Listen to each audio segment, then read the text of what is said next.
Welcome back to JSU Today, a program all about Jacksonville State University. Hopefully you learned some new things about JSU every week.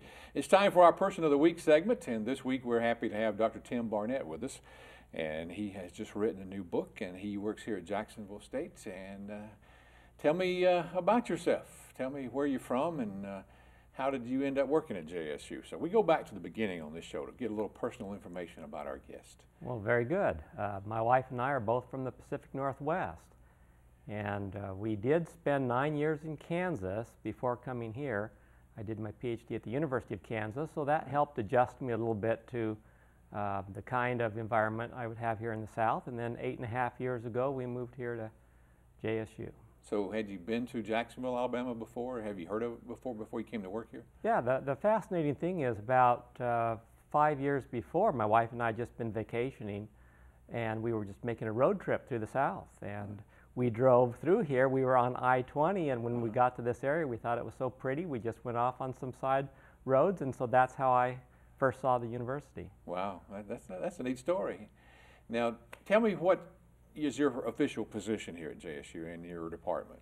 I'm an associate professor of political science. Okay. I teach courses like the U.S. Congress, the U.S. Presidency, intergovernmental relations, political parties, public opinion. Then I've also got some more unusual courses like film and politics, religion, politics and policy, and a few like that. What is film and politics? That kind of got my attention. Yeah, it's a wonderful class. We really try to understand how film has both shaped people's political views as well as reflected evolution of people's attitudes. Right. Now, your book is about the economy, America's false recovery. It's very timely, to say the least, because, you know, with all we've got going on in our economy and the recession, or some people even say depression, we've been in the last few years. Where did you come up with the idea for the book? What caused you to write the book? Well, I've tried to stay on top of the news as it's evolved. And in 2008, I was just so amazed at the economic dynamic that was unfolding. I had a friend, and he is a webmaster and things like that, and he said, well, Tim, why don't we put up, you know, a website and you can write articles on it. So I began following the news with the idea of actually posting to big sites like MarketWatch, which was the #1 site in the nation for audience responses to economic conditions in 2008. And I would post articles to MarketWatch, and then we would take that content, put it on our site, and then other sites would replicate it. So we actually ended up with a pretty significant audience here in the United States and sometimes overseas. Right. Now, and that became the background for the book. The book idea flowed out of the development of those essays. Right. And so these are different essays in the book, because this is over, I think, 500 pages. Yes. Over 500 pages long. What is the state of our economy? I mean, that's a difficult question, and it depends on who you ask, because you're going to get a different, you know, answer from whoever you ask, right? Yes. Well, you know, this book has the title, America's False Recovery, the Coming Sovereign Debt Crisis and Rise of Democratic Plutocracy. We have to think about recovery in two different ways. One, just pure economic metrics, which are improving dramatically right now after this very deep trough that we've been in, versus what recovery means for America's standing in the world and our economic independence. And that's really what I argue in this book, is that even though the stock market may come back, and even though we may get better employment statistics and large corporate profits and even reduce our deficit somewhat, we have so invested massive stimulus into this recovery that we're actually making our own economic independence vulnerable in sponsoring the recovery. So on down the line, we're at risk of getting into a situation like Greece is, or Portugal or Spain might fall into in the next few years, where we have to accept whatever terms are offered us by international financiers to continue our operations. Right. Now, some people say we're already into a Greece situation because we're trillion dollars. Wow, 15 trillion in debt, and that's basically our gross national product. I mean, it's pretty much evened out that we owe as much as we're worth, right? Yes, I mean, if we based our condition on the measures that we often use to consider other nations' viability, we would think that we're in great trouble. But you know, as the nation's, as the world's leading economy, and since we have the ability to issue our own U.S. dollars as the world's reserve currency, we do stand in an advantaged position, and because of that, we're going to be cut more slack before we're considered to be in deep trouble ourselves. Right.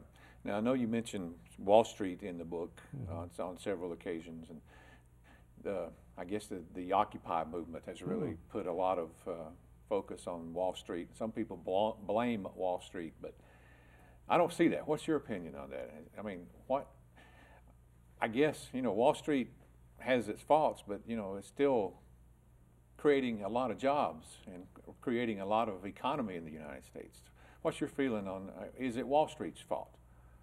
Well, I think it's actually more of a cultural thing at the core.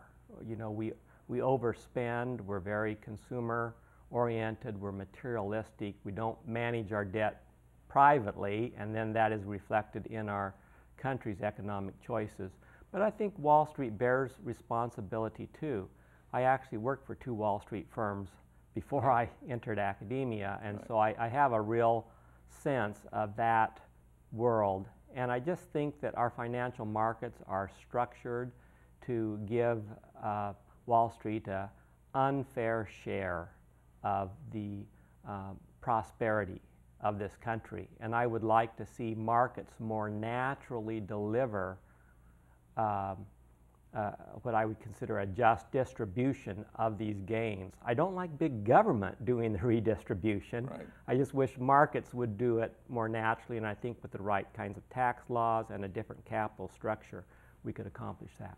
Yeah, it's interesting that you started this project right in 2008, right before the presidential election, I think, just a couple of months before the election. Was that just a coincidence, or was that planned to start at that time? It was a coincidence, just simply a reflection of the fact that financial markets were suffering so significantly, and suddenly on the internet, such sizable audiences were building to discuss these things. Right. And I wanted to engage those audiences. Right. Now, depends on whether you're a Democrat or a Republican as to, you know, how people answer questions, but it's just as a coincidence today, as we're taping the show, the new unemployment rate came out, and it was down a little bit, and they say job creation was up, I believe, 230,000 jobs in the last month. Now, you go talk to another person. I've seen several interviews on TV with economists and other people who say, you know, that's baloney. You know, if you actually take the people that are not looking for work now, or that have given up on it, or they're doing part-time jobs and they're underemployed, it's way up there, 13, 14, 15% unemployment. So, you know, who's right? Who's correct? Well, that's an excellent question. I think that there's a lot of different ways to couch these arguments. Like if we look at population growth and then employment relative to population growth, we're not doing so good. But if we just look at jobs added, that's encouraging. We have created about 2 million jobs in the last couple of years. That's not near as many as we need to, but it is a significant improvement. And I think that there are a lot of metrics that are improving right now.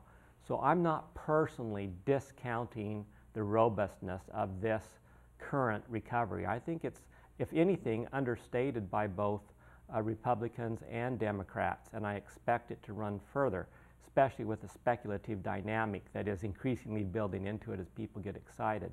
But that doesn't change my underlying thesis, that we're buying this recovery at a very great cost. Right. How much did those jobs cost us? Yes, and we're not even paying the cost right now. We're just pushing it off to foreign nations and letting them absorb the cost. But later on, when interest rates do have to rise, then will come the bill for Yes. what we're doing currently. Yeah, because it isn't free. No. Well, it's an interesting book, America's False Recovery.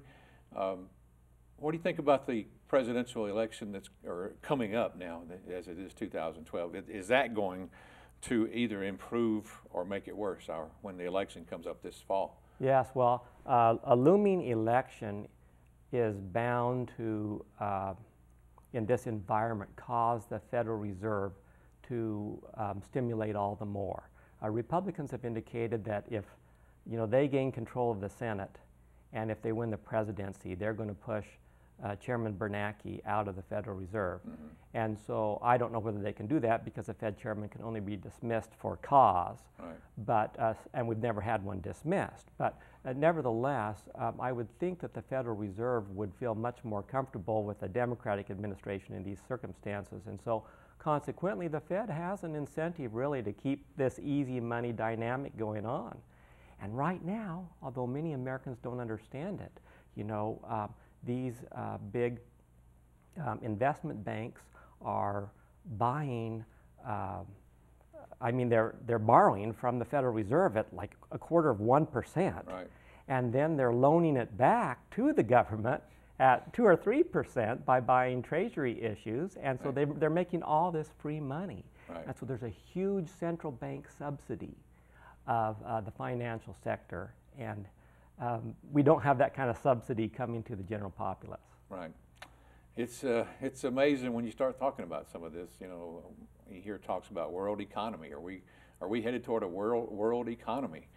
What do you think about that question? Well, now you've gone right to the crux of my book. Right.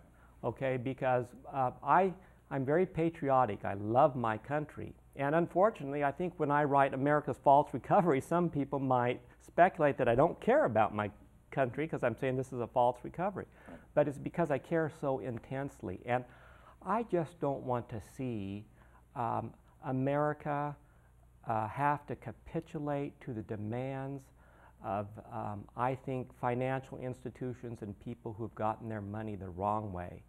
Now, wealth gained honorably is a wonderful thing, mm-hmm.